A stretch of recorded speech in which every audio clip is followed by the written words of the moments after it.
বিএনপির ভারপ্রাপ্ত চেয়ারম্যান তারেক রহমান বলেছেন, জনগণের প্রত্যক্ষ ভোটে একটি জনপ্রতিনিধিত্বশীল রাষ্ট্র ও প্রয়োজনীয় রাষ্ট্র সংস্কারের জন্য জনগণ অন্তর্বর্তী সরকারকে সব সহায়তা করতে প্রস্তুত। রোববার বিএনপির প্রতিষ্ঠাবার্ষিকী উপলক্ষে দেওয়া এক ভিডিও বার্তায় তারেক রহমান কথা বলেন।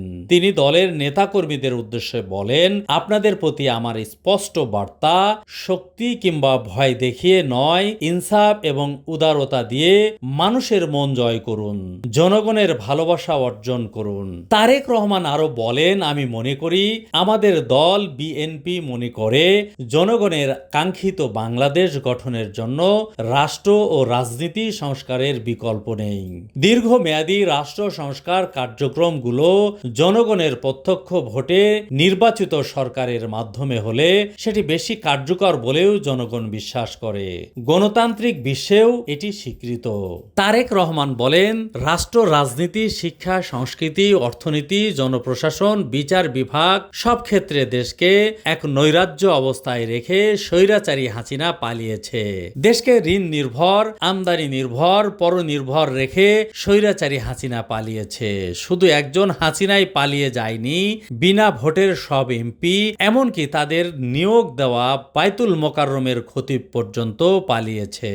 দেশের এমন নজিরবিহীন ভয়ানক পরিস্থিতি অতিক্রম করে জনগণ এখন সম্মান এবং সমৃদ্ধির পথে এগিয়ে যেতে চায়। তারেক রহমান বলেন, বিএনপি মনে করে রাষ্ট্র সংস্কারকে কার্যকর করতে হলে দেশের রাজনৈতিক দলগুলোর দৃষ্টিভঙ্গি এবং কার্যক্রমের স্বচ্ছতা নিশ্চিত করার বিষয়টিও উপেক্ষা করার সুযোগ নেই। সে লক্ষ্যে 2023 সালের জুলাই মাসে বিএনপি রাষ্ট্র সংস্কারের পাশাপাশি দলীয় রাজনৈতিক সংস্কারের কর্মসূচি ঘোষণা করেছে। বিএনপি সকল মত ও পথের সমন্বয়ে বাংলাদেশের জাতীয়তাবাদের ভিত্তিতে একটি অন্তর্ভুক্তিমূলক, বৈষম্যহীন ও সম্প্রীতিমূলক সরকার প্রতিষ্ঠা, নির্বাচনকালীন দলনিরপেক্ষ তত্ত্বাবধায়ক সরকার ব্যবস্থার প্রত্যাবর্তন, রাষ্ট্রীয় ক্ষমতার ভারসাম্য প্রতিষ্ঠার লক্ষ্যে নির্বাহী বিভাগ, আইন বিভাগ ও বিচার বিভাগের ক্ষমতা, দায়িত্ব ও কর্তব্যের সমন্বয় করা, পরপর 2 মেয়াদের বেশি কেউ প্রধানমন্ত্রীর দায়িত্ব পালন না করা, উচ্চ কক্ষ বিশিষ্ট আইনসভার প্রবর্তন, সংবিধানের 70 অনুচ্ছেদ সংশোধন করার বিষয়ে পরীক্ষা নিরীক্ষা করা সহ রাষ্ট্র সংস্কারের জন্য 31 দফা রূপরেখা দিয়েছে।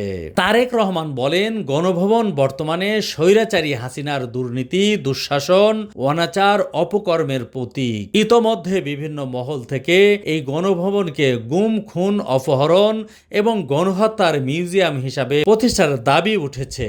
তারেক রহমান তার দলের নেতাকর্মীদের বন্যায় ক্ষতিগ্রস্ত ব্যক্তিদের সহায়তা করা, প্রতিশোধ পরায়ণ না হওয়া, নিজের হাতে আইন তুলে না নেওয়া, কেউ যাতে হয়রানিমূলক হামলা মামলার শিকার না হয় সেদিকে খেয়াল রাখার আহ্বান জানান।